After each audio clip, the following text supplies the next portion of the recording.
देखा है कि राष्ट्रपति के अभिभाषण से संसद के बजट सत्र की शुरुआत हो गई। राष्ट्रपति द्रौपदी मुर्मू ने अपने अभिभाषण में सरकार की उपलब्धियों की चर्चा की और 370 की विदाई से लेकर 3 तलाक के खिलाफ कानून तक का जिक्र किया। आम आदमी पार्टी और भारत राष्ट्र समिति ने राष्ट्रपति के अभिभाषण का बहिष्कार किया। उससे पहले प्रधानमंत्री मोदी ने विपक्ष से तकरार नहीं, संसद में तकरीर की अपील की। राष्ट्रपति के अभिभाषण के बाद संसद में आर्थिक सर्वे पेश किया गया। अब कल वित्त मंत्री निर्मला सीतारमण अपना 5वां बजट पेश करेंगी। जेडीयू नेता उपेंद्र कुशवाहा ने एक बार फिर सीएम नीतीश कुमार पर तीखा हमला बोला और कहा कि पार्टी में वो जिस हिस्से की बात कर रहे हैं उसका मतलब वो है जो कभी लालू यादव ने नीतीश कुमार को नहीं दिया था। इस बीच उपेंद्र कुशवाहा बिहार के पूर्व मंत्री रामलखन महतो को श्रद्धांजलि देने समस्तीपुर पहुंचे। उधर उपेंद्र कुशवाहा के बहाने चिराग पासवान ने नीतीश कुमार पर हमला बोला और कहा कि बिहार के मुख्यमंत्री का यूज एंड थ्रो का पुराना इतिहास है। दिल्ली के सरकारी शिक्षकों को ट्रेनिंग के लिए फिनलैंड भेजने का विवाद थमने का नाम नहीं ले रहा है। एक ओर जहां दिल्ली सरकार शिक्षकों को ट्रेनिंग पर भेजने के लिए अड़ी है, वहीं सरकार का ये भी दावा है कि एलजी दफ्तर से इस मामले की फाइल पास नहीं की जा रही है। दिल्ली के उप मुख्यमंत्री मनीष सिसोदिया ने उपराज्यपाल वीके सक्सेना को चिट्ठी लिख शिक्षकों के प्रशिक्षण की फाइल जल्द से जल्द पास करने को कहा है। मनीष सिसोदिया ने आरोप लगाया कि एलजी शिक्षकों को फिनलैंड भेजने की फाइल रोक कर बैठे हैं। आंध्र प्रदेश की नई राजधानी विशाखापत्तनम होगी। मुख्यमंत्री जगन मोहन रेड्डी ने इसकी घोषणा करते हुए कहा कि वो अपना ऑफिस वहां स्थानांतरित करेंगे। साल 2015 में अमरावती को आंध्र प्रदेश की राजधानी घोषित किया गया था। इसके बाद 2020 में राज्य में 3 राजधानी शहर बनाने की योजना बनाई गई। इनमें करनूल, अमरावती और विशाखापत्तनम शामिल हैं। 3 और 4 मार्च को होने वाले सम्मेलन की घोषणा करते हुए मुख्यमंत्री ने कहा कि यहां मैं आपको विशाखापत्तनम में आमंत्रित कर रहा हूं, जो आने वाले दिनों में हमारी राजधानी बनने जा रही है। करीब 3 महीने पहले हुए मोरबी पुल हादसे के केस में ओरेवा ग्रुप के एमडी जयसुख पटेल ने सीजेएम के सामने सरेंडर कर दिया। बुधवार को कोर्ट को जयसुख की अग्रिम जमानत पर फैसला सुनाना था, लेकिन उससे पहले ही आरोपी ने खुद को सरेंडर कर दिया। ये सरेंडर तब किया गया है जब पुलिस चार्जशीट में जयसुख पटेल को मुख्य आरोपी माना गया है। चार्जशीट में बताया गया है कि मोरबी पुल की जो 49 केबल थीं, उसमें 29 पर जंग लग चुकी थी। आरोप ये भी लगा है कि ओरेवा के मालिक ने लापरवाही बरतते हुए कोई स्टेबिलिटी सर्टिफिकेट भी नहीं लिया था।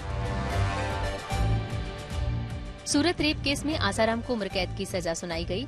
गुजरात के गांधीनगर सेशन कोर्ट ने आसाराम को सोमवार को दोषी करार दिया था। इससे पहले जोधपुर कोर्ट ने 25 अप्रैल 2018 को यूपी के एक नाबालिग से रेप के मामले में आसाराम को उम्र कैद की सजा सुनाई थी।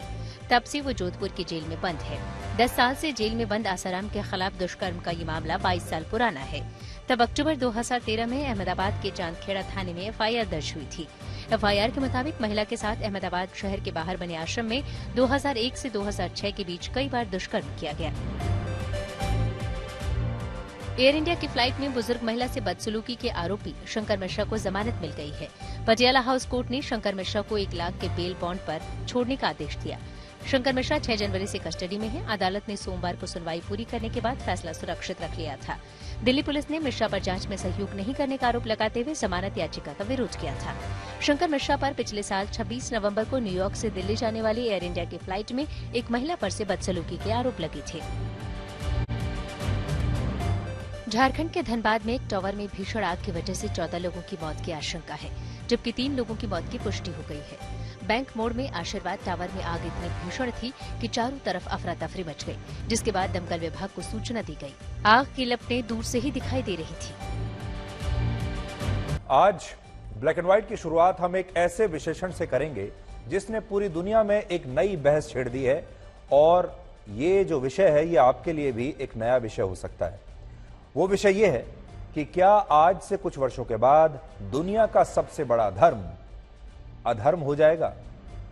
क्या आप कल्पना कर सकते हैं कि आज से लगभग 50 वर्षों के बाद दुनिया में सबसे ज्यादा आबादी ईसाई मानने वालों की, इस्लाम मानने वालों की या हिंदू धर्म मानने वालों की नहीं, बल्कि दुनिया की सबसे बड़ी आबादी ऐसे लोगों की होगी जो किसी भी धर्म को नहीं मानते, और इसे नो रिलीजन कम्युनिटी कहा जाएगा।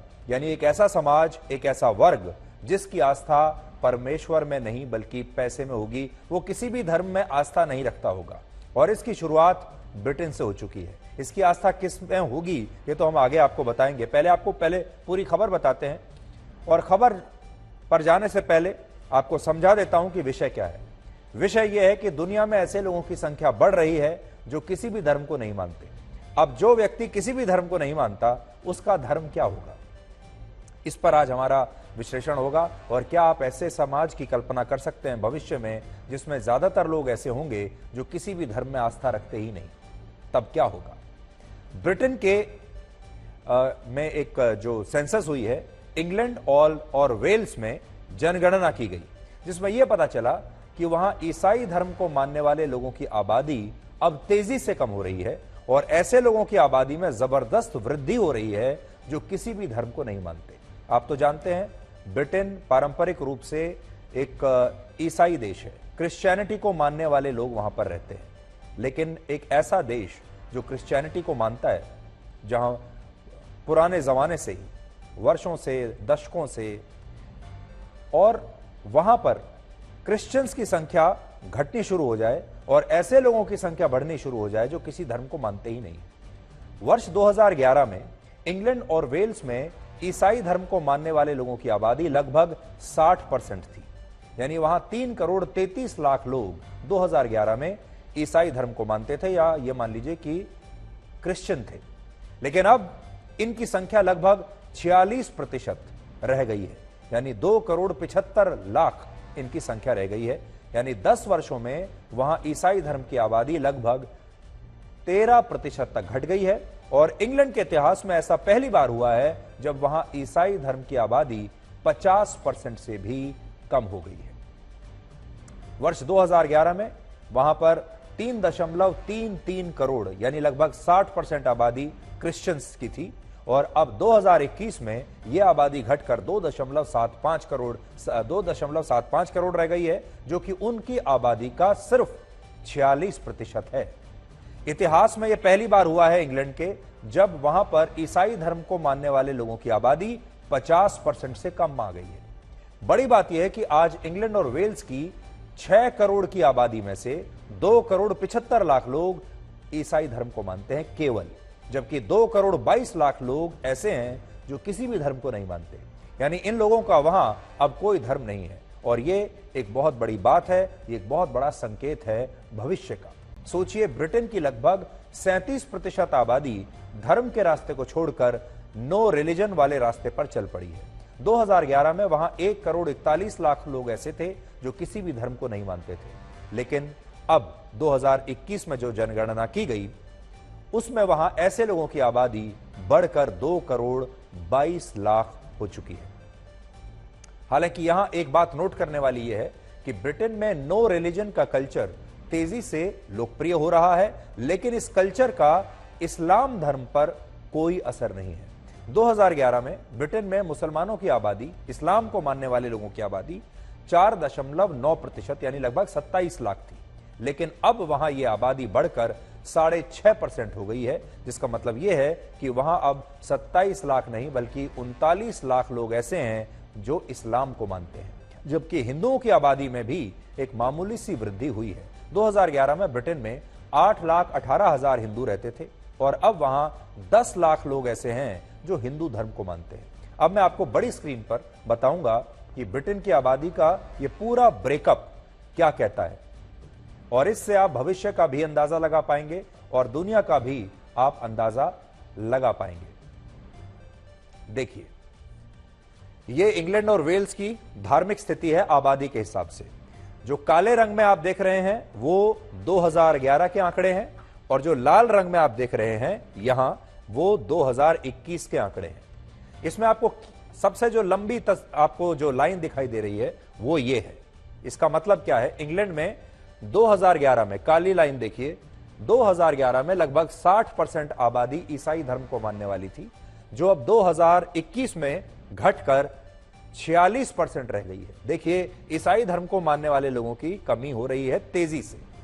जो अगला आंकड़ा आप देख पाएंगे यहां पर, 2011 में 25.2% आबादी ऐसी थी जो किसी भी धर्म को नहीं मानती थी, लेकिन अब 37.2% आबादी वहां की ऐसी हो गई है जो किसी धर्म को नहीं मानती। इसका मतलब क्या है? वहां पर सबसे बड़ा धर्म है क्रिश्चियनिटी, ईसाई धर्म। उसे मानने वालों की संख्या कम हो रही है और ऐसे लोगों की संख्या बढ़ रही है जो किसी भी धर्म को नहीं मानते।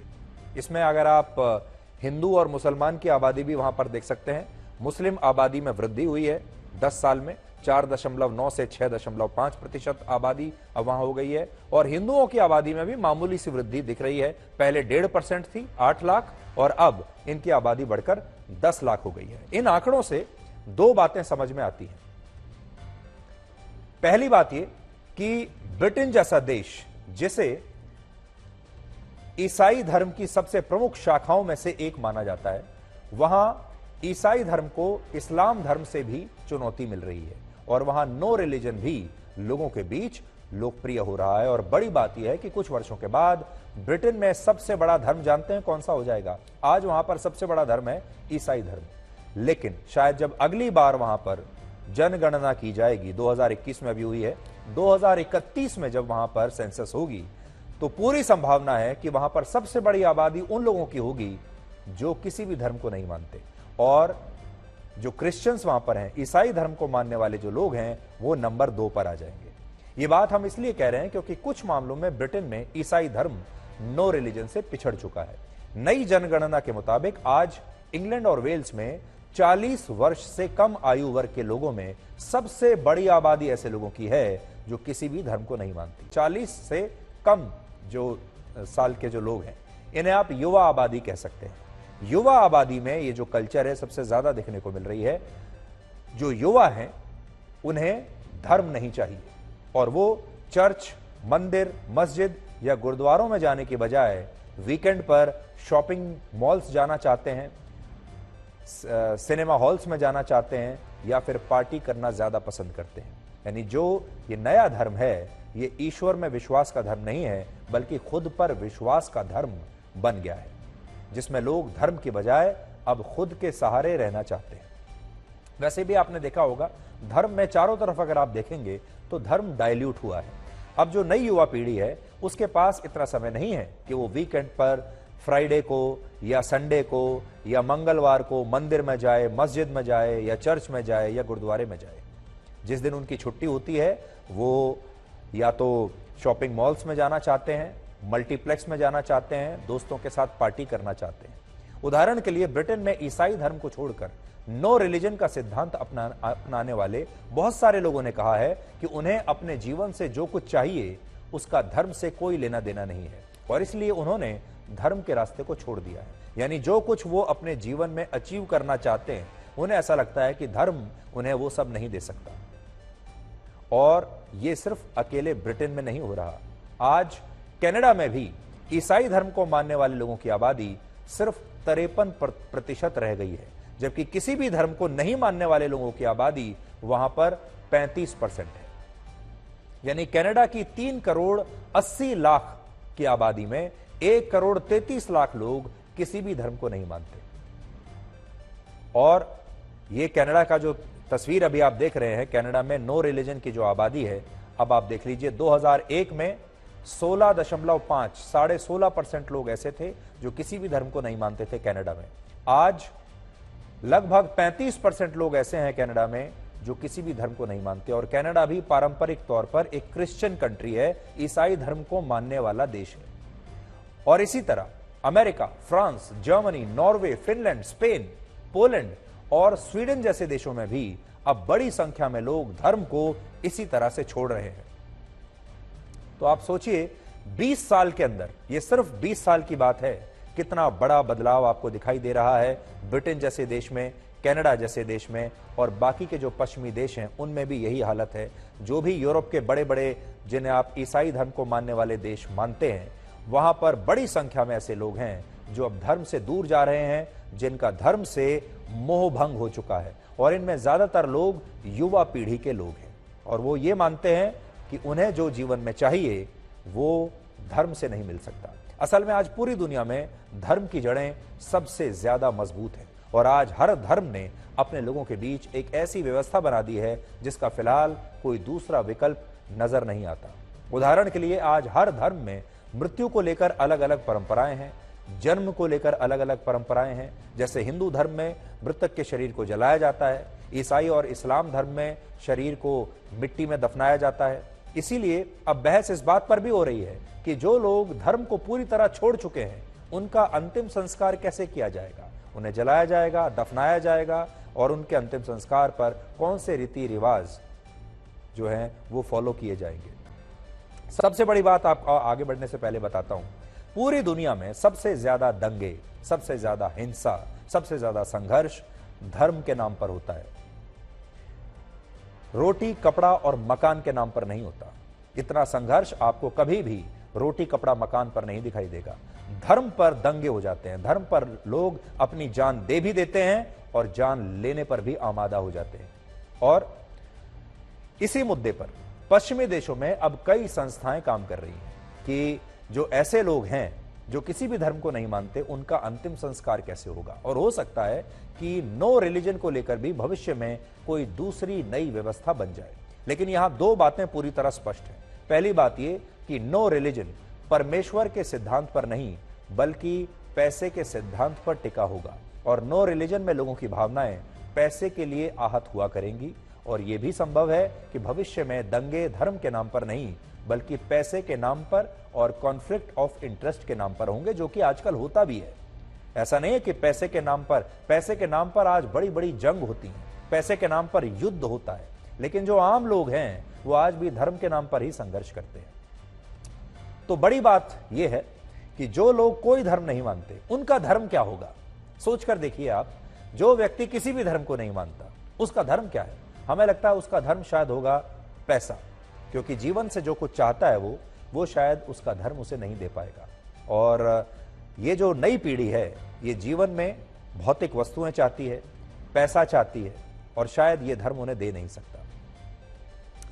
हो सकता है कि नो रिलीजन मूल धर्मों की तरह लोगों को पाप धोने की भी कोई नई व्यवस्था दे दे, या हो सकता है ना भी दे पाए, क्योंकि धर्मों में एक और नई व्यवस्था देखने को जो मिलती है हर जगह। हर धर्म में अपने पाप धोने की व्यवस्था की गई है, हर धर्म में प्रायश्चित की व्यवस्था है। और इसीलिए आपने देखा होगा हर धर्म के लोग पाप करते चले जाते हैं और वो सोचते हैं कि हमारे धर्म में एक दिन हम अपने सारे पाप धो देंगे। तो अलग अलग पूजा पाठ करके, रीति रिवाज करके, भगवान का नाम लेकर कोई नमाज पढ़ता है, कोई पूजा करता है, कोई चर्च में जाता है, कोई दान दक्षिणा करता है। ये सोचकर लोग अपने पापों को धोते चले जाते हैं। और इसीलिए हर धर्म ने यह व्यवस्था की है कि उसे मानने वाले लोगों के पाप साथ साथ धुलते चले जाएं। लेकिन जो लोग किसी धर्म को मानते ही नहीं हैं, उनके पाप कैसे धुलेंगे।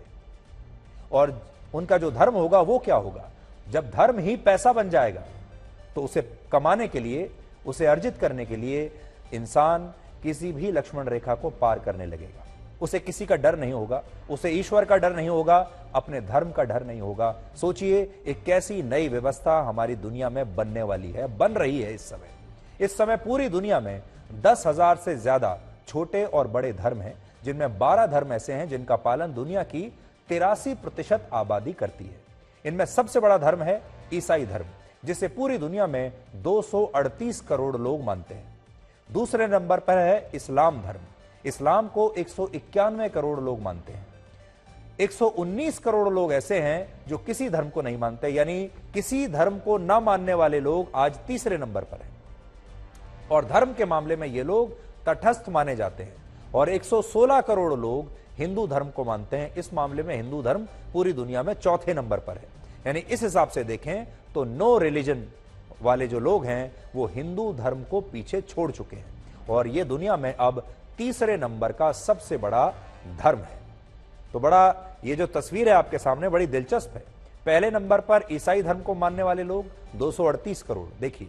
दूसरे नंबर पर इस्लाम को मानने वाले 191 करोड़। तीसरे नंबर पर कोई धर्म ना मानने वाले लोग 119 करोड़। और सोचिए तीसरे नंबर पर ये जो धर्म है जिसका कोई नाम नहीं है, ये धर्म है पैसे का धर्म। और क्या धर्म होगा इनका? तो ये भौतिकवाद को अपना धर्म मानेंगे, ये पैसे को शायद अपना धर्म मानेंगे।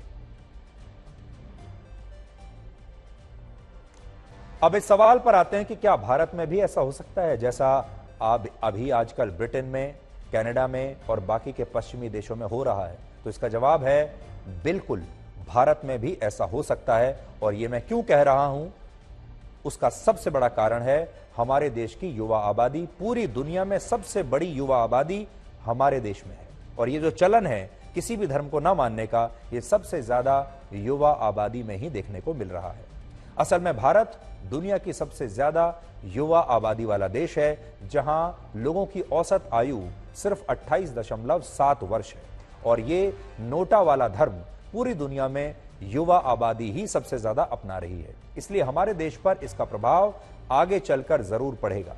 दूसरी बात यह है कि भारत की जो नई युवा पीढ़ी है उसका पहले के लोगों की तुलना में धर्म में विश्वास काफी कम हुआ है। और अगर आप देखेंगे तो हमारे देश में भी धार्मिक कट्टरवाद और धार्मिक लचीलापन दोनों व्यवस्थाएं और धारणाएं एक साथ आगे बढ़ रही हैं और मजबूत भी हो रही हैं, जिससे यह समझ में आता है कि नई युवा पीढ़ी शायद किसी भी धर्म में बहुत कट्टरता के साथ विश्वास नहीं रखेगी और पुरानी पीढ़ी में यह धार्मिक विश्वास ज्यादा देखने को मिलेगा। भारत में अगर नो रिलीजन सबसे बड़ा धर्म बन गया तो यह हमारे देश की पूरी व्यवस्था को बदल कर रख देगा।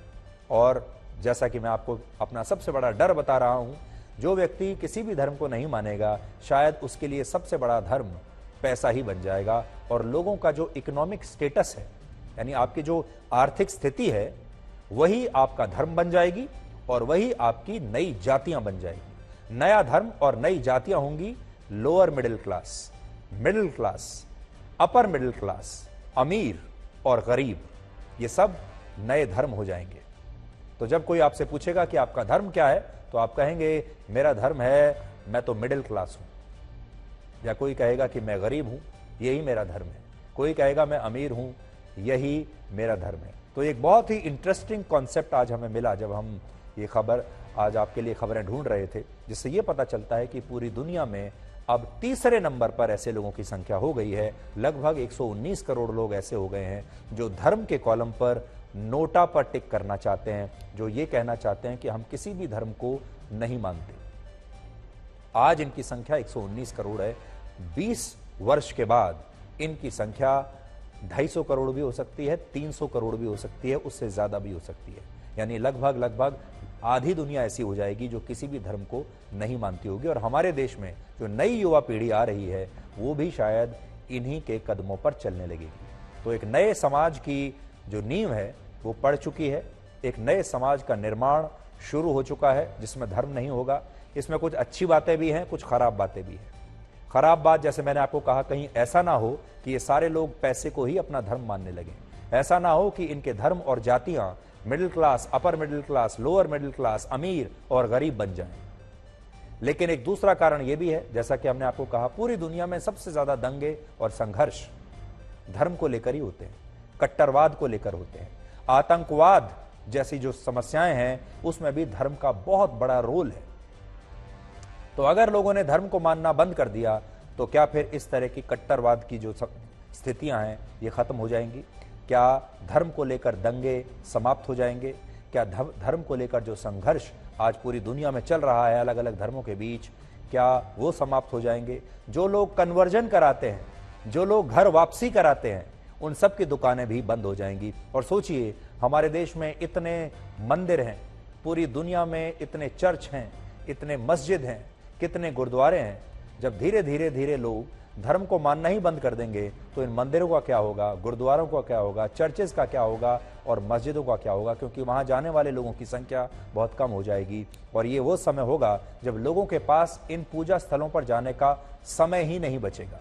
और जैसा कि आप जानते हैं, कल भारत का बजट पेश होने वाला है और आज बजट की पूर्व संध्या पर हम आपको बजट की पूरी ABCD समझाएंगे सरल भाषा में। आप में से बहुत सारे लोग बजट से वैसे ही घबराते होंगे जैसे स्कूल में गणित के सवालों से घबराते थे। लेकिन क्या आप जानते हैं कि देश का बजट भी लगभग वैसा ही होता है जैसा आपके घर का बजट होता है, और घर का सबसे अच्छा बजट बनाती हैं महिलाएं। इसलिए आज आपके परिवार को एक साथ बैठकर सरल भाषा में अपने देश के बजट को भी समझना चाहिए, ठीक वैसे ही जैसे आप अपने घर के बजट को बनाते हैं। भारत में आम बजट को यूनियन बजट या केंद्रीय बजट कहते हैं, लेकिन हमारे देश में बजट का मतलब सिर्फ बजट नहीं है, बल्कि हमारे देश में बजट के भी कई मतलब होते हैं, कई प्रकार हैं। भारत में बजट चुनावी भी होता है, राजनीतिक भी होता है, कई बार ये सांप्रदायिक भी बन जाता है, कई बार इसे पूंजीपतियों का बजट बता दिया जाता है, कई बार इसे गरीबों का बजट बताया जाता है। इस तरह अलग अलग प्रकार के बजट में भारत का आम बजट कहीं खो जाता है। ज्यादातर जो सबसे बड़े आरोप लगते हैं बजट पर वो ये लगते हैं कि ये पूंजीपतियों का बजट है और ये चुनावी बजट है। गरीबों का बजट कभी कभार बनता है, लेकिन सबसे बड़ी बात यह है कि हमारे देश के गरीबों को बजट के बारे में ज्यादा जानकारी नहीं होती। बजट शब्द दुनिया को फ्रेंच भाषा से मिला है। फ्रेंच भाषा में एक शब्द इस्तेमाल होता है बूजे, यानी एक ऐसा थैला जो चमड़े से बना है। ब्रिटेन ने यह शब्द फ्रेंच भाषा से अपना लिया और भारत को यह शब्द ब्रिटेन की गुलामी के दौरान मिला। और यह बात हम इसलिए भी कह रहे हैं क्योंकि भारत के संविधान में बजट शब्द का उल्लेख कहीं भी नहीं किया गया है। हमारे संविधान का अनुच्छेद 112 कहता है कि भारत सरकार हर साल संसद में देश का वित्तीय विवरण पेश करेगी। तो हमारे संविधान में इसे वित्तीय विवरण कहा गया है, लेकिन आम बोलचाल की भाषा में आज भी लोग इसे बजट ही कहते हैं और बजट के नाम से ही इसे समझते हैं। यह भी ब्रिटेन की गुलामी के दौरान शब्द हमें मिला है और आज तक हम इससे चिपके हुए हैं। बजट का मतलब होता है आय और व्यय का लेखा जोखा, यानी आपकी आमदनी और खर्चे का लेखा जोखा। आपकी आय कितनी है और आपका खर्चा कितना है, जब इसका हिसाब किताब लगाया जाता है उसी को बजट कहते हैं, जो आप अपने घर में हर महीने करते हैं। आप एक उदाहरण से समझिए। मान लीजिए कि 4 लोगों का एक परिवार है जिसकी मासिक आय है 20,000 रुपए, और इस 20,000 रुपए में इस परिवार को अपने घर का राशन और खाने पीने का सामान खरीदना है, बिजली पानी का बिल भरना है, अपने 2 व्हीलर में पूरे महीने का पेट्रोल डलवाना है, बच्चों की स्कूल फीस भरनी है और इसके अलावा दूसरे तमाम खर्चे करने हैं। और ये सब कुछ उतने ही पैसों में ही करना है जितनी उसकी आमदनी है, यानी 20,000 रुपए महीना। 20,000 रुपए महीने में आपको पूरे महीना घर चलाने का मतलब है कि अपने बजट के अंदर घर को चलाना। अब अगर यह परिवार महीने में 20,000 रुपए कमाता है और सारे खर्चे करने के बाद भी किसी तरह से 5,000 रुपए हर महीने बचा भी लेता है, तो उसका यह बजट बहुत अच्छा या शानदार बजट कहलाएगा। कि इससे अच्छा क्या हो सकता है कि आपकी आमदनी है 20,000 और आप 15,000 में घर चला रहे हैं, 5,000 बचा भी लिए। लेकिन अगर आपका ये जो बजट है, आप 20,000 आपकी आमदनी है और 20,000 रुपए ही आपने खर्च भी कर दिए, तो इस बजट को आप औसत कहेंगे, ठीक ठाक budget. No profit no loss, जितना आपने कमाया उतना खर्च कर दिया। लेकिन अगर खर्चे आपकी आमदनी से ज्यादा होने लगे तो यह बजट खराब बजट माना जाएगा। और बजट की कहानी सिर्फ इतनी सी ही है। उदाहरण के लिए भारत में आजादी के बाद से अब तक जितने भी बजट पेश हुए वो सारे बजट घाटे के बजट थे, यानी हर बजट में सरकार की आमदनी कम थी और सरकार जो देश को चलाने का खर्च कर रही थी वो ज्यादा था। आमदनी कम और खर्चा ज्यादा, आज तक हमारे हर बजट में यही हुआ है। हर बजट घाटे का बजट रहा है। वित्त वर्ष 2022 और 23, यानी जो पिछले साल का जो वित्त वर्ष था, उसमें भारत सरकार की आमदनी थी 22,84,000 करोड़ रुपए और खर्च था 39,44,000 करोड़ रुपए। देखिए, आप अपनी स्क्रीन पर देखिए, मैं आपको दिखाऊंगा कि कैसे हमारा आमदनी हमारी कम है और खर्चा हमारा ज्यादा है। और यानी इस तरह से ये बजट जो है ये घाटे का बजट था और इसमें 16,61,000 रुपए का घाटा था।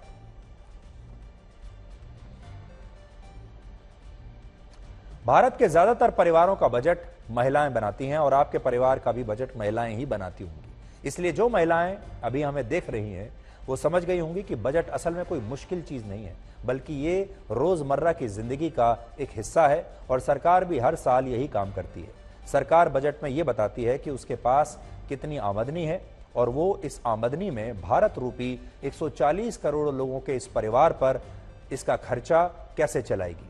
यानी कितना पैसा सेना पर खर्च होगा, कितना सुरक्षा पर खर्च होगा, कितना कृषि पर खर्च होगा, कितना युवाओं की पढ़ाई पर खर्च होगा, कौशल पर खर्च होगा, कितना पैसा महिलाओं और दूसरी बुनियादी सुविधाओं पर खर्च किया जाएगा, कितना पैसा इंफ्रास्ट्रक्चर पर खर्च किया जाएगा।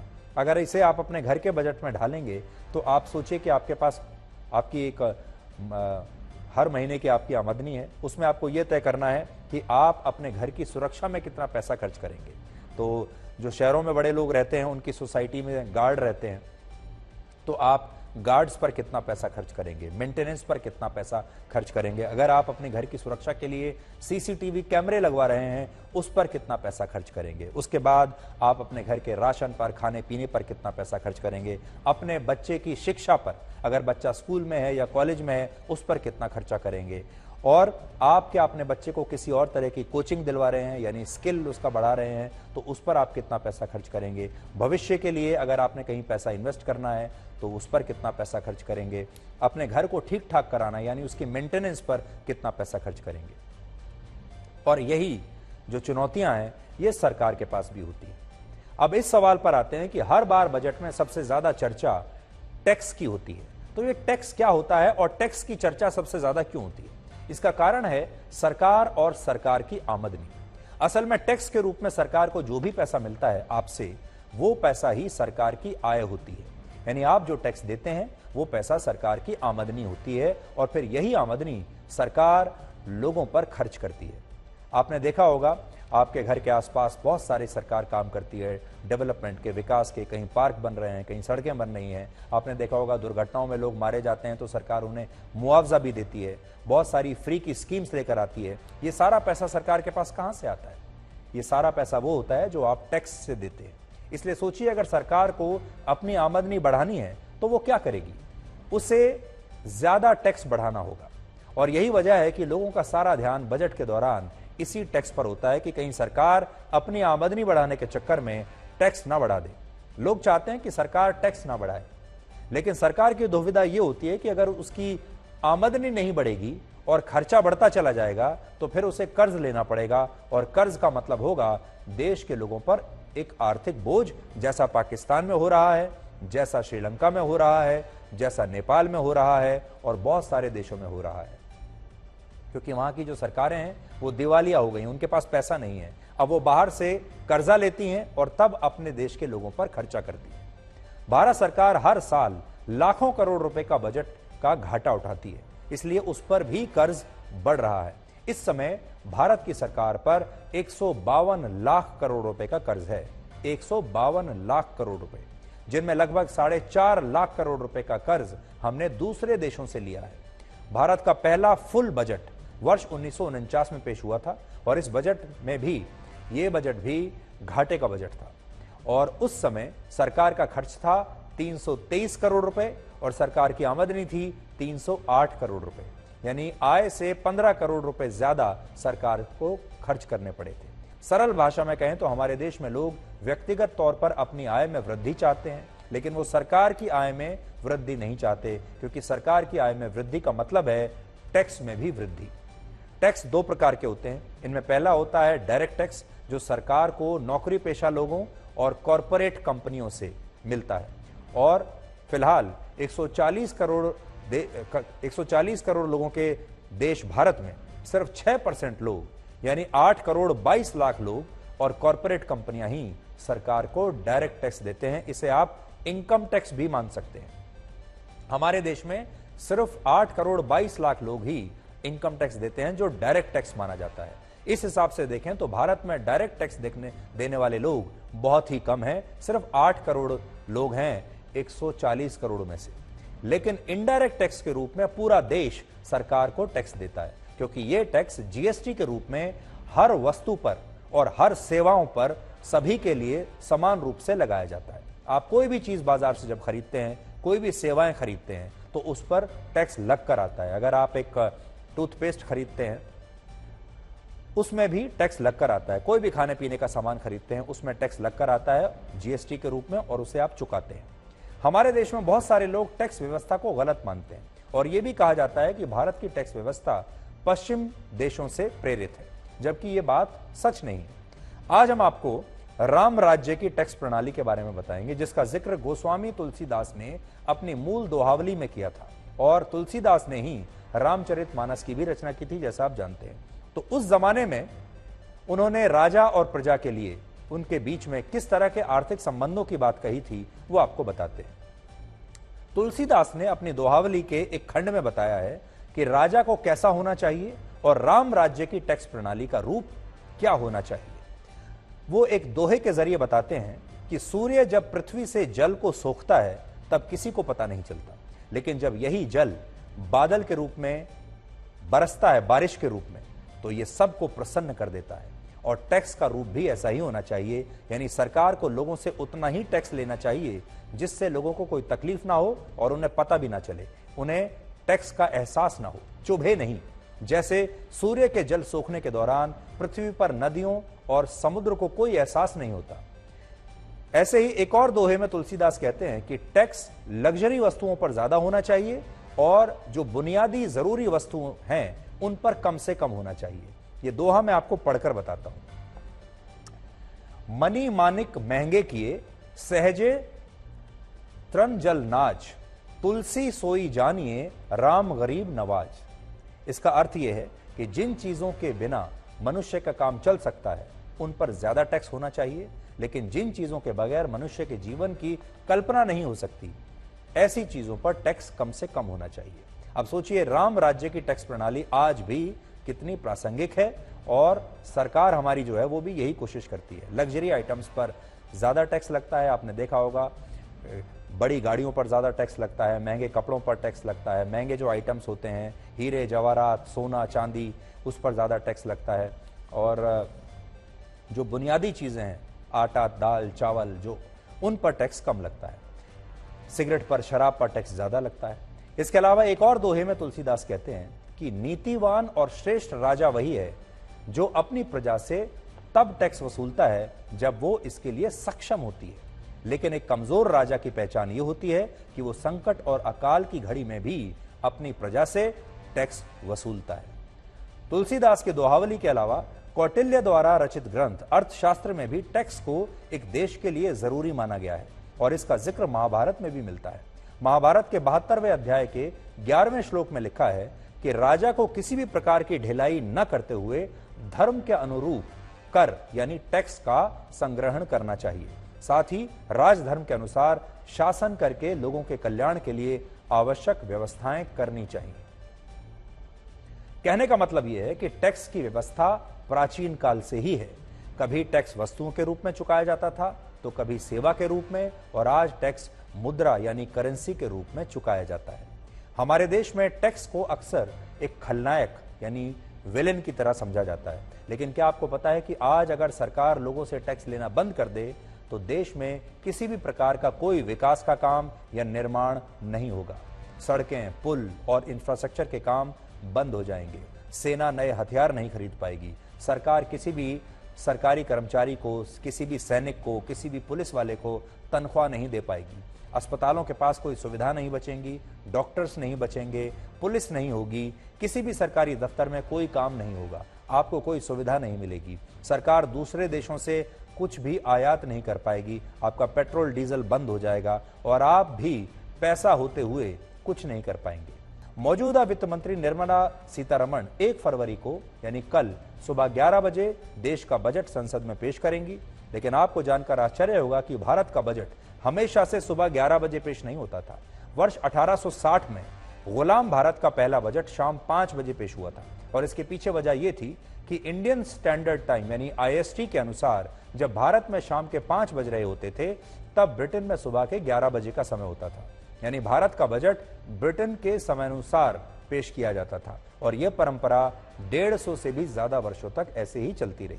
आजादी के बाद हमारे देश के नेता कॉपी पेस्ट के सिद्धांत पर चल रहे थे और इसीलिए आजादी के बाद भी 1947 से 1998 तक भारत का बजट ब्रिटेन के मुताबिक ही शाम 5 बजे ही पेश होता रहा। इसके बाद 1999 में इस परंपरा को बदला गया और पहली बार अटल बिहारी वाजपेयी की सरकार में भारत का आम बजट सुबह 11 बजे पेश हुआ। हालांकि उस समय हमारे देश ने बजट को पेश करने का समय तो बदल दिया, लेकिन इससे पेश उसी तारीख को किया जाता रहा जब अंग्रेज किया करते थे और वो तारीख थी 28 फरवरी। वर्ष 2017 में मोदी सरकार ने इसे बजट को 1 फरवरी को पेश करने का फैसला किया, क्योंकि 28 फरवरी को बजट पेश होने से इसे 1 अप्रैल तक लागू करने में कई परेशानियां आती थी। लेकिन आजादी के बाद भारत के जो नेता अंग्रेजों से बहुत प्रभावित थे, उन्होंने इस समस्या को कभी समझा ही नहीं। अब ये परंपराएं बदल रही हैं, लेकिन हमारे देश के एक वर्ग को इससे भी काफी तकलीफ होती है। बजट से पहले हर साल देश का एक आर्थिक सर्वे पेश होता है और आज भी ये सर्वे पेश हुआ है, क्योंकि आज बजट से एक दिन पहले ये पेश होना था। और इसमें 10 बड़ी बातें बताई गई हैं जो आपको जाननी चाहिए कि आपके देश की आर्थिक हालत, आपके देश का आर्थिक स्वास्थ्य कैसा है, आपके देश की जेब कैसी है। पहली बात, वित्त वर्ष 2023 और 24 में भारत का जीडीपी ग्रोथ रेट 6% से बढ़कर 6.8% हो सकता है और भारत की अर्थव्यवस्था पूरी दुनिया में सबसे तेजी से आगे बढ़ने वाली अर्थव्यवस्थाओं में से एक होगी। दूसरी बात, अगले वित्त वर्ष में शहरों में प्रवासी श्रमिकों की वापसी होगी और छोटे व्यवसाय भारत को आत्मनिर्भर बनाएंगे। तीसरी बात, भारतीय अर्थव्यवस्था कोविड से अब पूरी तरह उबर चुकी है, यानी हम कोविड से पहले का जो समय था वहीं पर पहुंच गए हैं। चौथी बात, भारत में वर्ष 2006 से 2020 के बीच 41.5 करोड़ लोग गरीबी रेखा से बाहर निकले हैं। पांचवी बात, भारत सरकार 1 जनवरी 2024 तक देश के 80 करोड़ लोगों को मुफ्त अनाज देना जारी रखेगी। ये पूरी दुनिया का सबसे बड़ा फूड डिस्ट्रीब्यूशन प्रोग्राम है, जिसमें 80 करोड़ लोगों को सरकार मुफ्त में घर बैठे जो है वो अनाज दे रही है। छठी बात, भारत के विदेशी मुद्रा भंडार में वृद्धि हुई है और यह 46 लाख करोड़ के स्तर पर अब पहुंच गया है। सातवीं बात, भारत दुनिया भर में दूसरा सबसे बड़ा मोबाइल फोन निर्माता देश बन गया है। 2015 में भारत में 6 करोड़ मोबाइल फोन हैंडसेट का निर्माण हुआ था, लेकिन 2021 में हमारे देश में 29 करोड़ मोबाइल फोन हैंडसेट्स का निर्माण हुआ। इसके अलावा आईएमएफ का अनुमान है कि वित्त वर्ष 2023 और 24 में भारत का जीडीपी ग्रोथ रेट 6% से ज्यादा रह सकता है, जबकि चीन का जीडीपी ग्रोथ रेट 5% के आसपास रहने की संभावना है। अमेरिका की आर्थिक विकास दर सिर्फ 1.4% रह सकती है। तो आईएमएफ के मुताबिक भारत का जो जीडीपी ग्रोथ रेट है वो दुनिया में बड़ी इकोनॉमीज में और विकसित देशों की इकोनॉमीज में सबसे ज्यादा तेजी से बढ़ने वाले देश की आर्थिक इकोनॉमी हमारे देश की होगी। तो ये एक बहुत बड़ी बात है जो आईएमएफ ने आज कही है, जिससे अगर आप देखेंगे कि हमारे देश की आर्थिक स्थिति बहुत अच्छी दिखाई दे रही है, बहुत मजबूत दिखाई दे रही है और इससे आप ये कह सकते हैं कि आने वाले वर्षों में आपका जो आर्थिक भविष्य है वो बहुत सुरक्षित है और बहुत उज्जवल है, क्योंकि सब कुछ ठीक हो रहा है और इस समय भारत के अर्थव्यवस्था में किसी भी प्रकार से कोई भी ब्रेक लगने की कहीं भी संभावना नहीं है। और जो लोग आपको बार बार कहते रहते हैं कि अर्थव्यवस्था ठीक नहीं है, आप आईएमएफ की ये रिपोर्ट देख लीजिए जो ये कहती है कि पूरी दुनिया में सबसे तेजी से बढ़ने वाली अर्थव्यवस्था भारत की होगी। अब अगली खबर देश के हर परिवार को चिंता में डाल सकती है। कहते हैं मां का दूध बच्चे के लिए अमृत के समान होता है। हम अक्सर सुनते हैं कि मां का दूध बच्चे के लिए सबसे अच्छा और संपूर्ण आहार होता है, लेकिन एक रिपोर्ट आपकी ये राय आज बदल सकती है। इसलिए यह विश्लेषण देश के हर परिवार को जरूर देखना चाहिए, क्योंकि इसका संबंध सिर्फ गर्भवती महिलाओं से नहीं बल्कि आने वाली पीढ़ी से भी है। लखनऊ के किंग जॉर्जेस मेडिकल यूनिवर्सिटी में एक रिसर्च हुई है। यह रिसर्च 130 गर्भवती महिलाओं पर की गई, जिसमें पता चला कि गर्भवती महिलाओं के दूध में कीटनाशक पाए गए हैं। यह भी पता चला कि जो गर्भवती महिलाएं मांसाहारी हैं उनके दूध में कीटनाशक की मात्रा शाकाहारी महिलाओं से 3 गुना ज्यादा पाई गई। यह बहुत चिंता की बात है। जो गर्भवती महिलाएं नॉन वेजिटेरियन फूड खाती हैं, मीट खाती हैं, नॉन वेज खाती हैं, उनके दूध में कीटनाशक की मात्रा 3 गुना ज्यादा पाई गई उन महिलाओं के तुलना में जो शाकाहारी है। तो आखिर कीटनाशक गर्भवती महिलाओं के शरीर में कैसे पहुंचा और इसका असर गर्भवती महिलाओं और उनके बच्चों पर और हमारे समाज पर क्या होगा, इससे हम कैसे बच सकते हैं, आज ये सब कुछ आपको बताने की कोशिश करेंगे। पहला सवाल तो यह है कि अगर गर्भवती महिला के दूध में कीटनाशक है तो महिला और उसके बच्चे पर क्या असर हो सकता है। तो मां के शरीर में कीटनाशक होने से बच्चे का मानसिक विकास कम होगा, जन्म के समय बच्चे का वजन कम हो सकता है, ऑटिज्म यानी बच्चे को दिमागी बीमारी हो सकती है और बच्चे के साथ साथ गर्भवती महिला पर भी इसका असर पड़ेगा। महिला में गर्भपात की संभावना बढ़ सकती है और लिवर और किडनी की बीमारी भी हो सकती है। दूसरा सवाल, अगर कोई गर्भवती महिला अपने खान पान पर ध्यान दे रही है, हेल्दी डाइट भी ले रही है, तो क्या उसके शरीर में भी कीटनाशक पहुंच सकता है। इस समय हम चारों तरफ कीटनाशक से घिरे हुए हैं। हमारे घरों में दीमक और कॉकरोच जैसे छोटे जानवरों को मारने के लिए भी कीटनाशक का छिड़काव हो रहा है, जो हवा में फैलकर हमारी सांसों के जरिए वापस हमारे शरीर में आ जाता है। आपकी रसोई में बर्तन धुलने वाले साबुन में भी कीटनाशक होता है, और अगर साबुन के इस्तेमाल के बाद बर्तन ठीक से ना धुले तो कीटनाशक बर्तन में ही रह जाता है, फिर पानी या खाने के जरिए भी आपके शरीर में वापस आ सकता है। आपके घर के बाहर मच्छर मारने के लिए जो छिड़काव होता है वो भी कीटनाशक का होता है। फसलों को कीड़े से बचाने के लिए भी कीटनाशक का ही छिड़काव किया जाता है, जो बाद में हवा में फैल जाता है, खाने में तो आता ही है। इसका मतलब एक गर्भवती महिला घर के अंदर रहकर भी कीटनाशक के प्रभाव से बच नहीं सकती। अब अगला सवाल, क्या यह सिर्फ भारत में हो रहा है? तो इसका जवाब है कि ऐसी स्थिति भारत के बाहर भी है, सब जगह है। कुछ महीने पहले कनाडा की साइमन फ्रेजर यूनिवर्सिटी में एक रिसर्च हुआ जिसमें 3 महीने की गर्भवती महिलाओं का ब्लड सैंपल लिया गया। वहां भी गर्भवती महिलाओं के शरीर में कीटनाशक पाए गए, जबकि माना जाता है कि पश्चिमी देशों में साफ सफाई ज्यादा रहती है, हाइजीन का ध्यान रखा जाता है। उसके बाद भी वहां भी गर्भवती महिलाओं के शरीर में कीटनाशक पाए गए हैं। अगला सवाल, गर्भवती महिलाएं कीटनाशकों के प्रभाव से कैसे बच सकती हैं? भारत में नेशनल हेल्थ पॉलिसी में गर्भवती महिलाओं को कीटनाशक के असर से बचने के कुछ उपाय बताए गए हैं। गर्भवती महिलाएं खाने से पहले अपने हाथों को अच्छी तरह से धोएं, फलों का छिलका उतार कर ही खाएं, जहां तक हो सके ऑर्गेनिक फूड खाएं। अगर मांसाहारी हैं तो कम चर्बी वाला यानी लो फैट का मीट खाएं, और उन जगहों पर जाने से बचें जहां पर कीटनाशकों का छिड़काव हुआ है।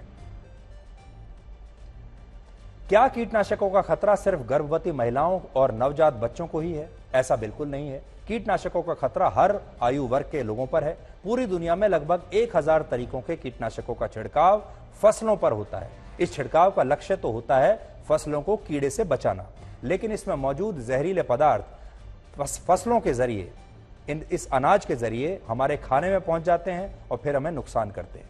विश्व स्वास्थ्य संगठन के मुताबिक भोजन में कीटनाशक के प्रभाव से पूरी दुनिया में हर वर्ष लगभग 1,50,000 1.5 लाख लोगों की मौत हो जाती है इसी से।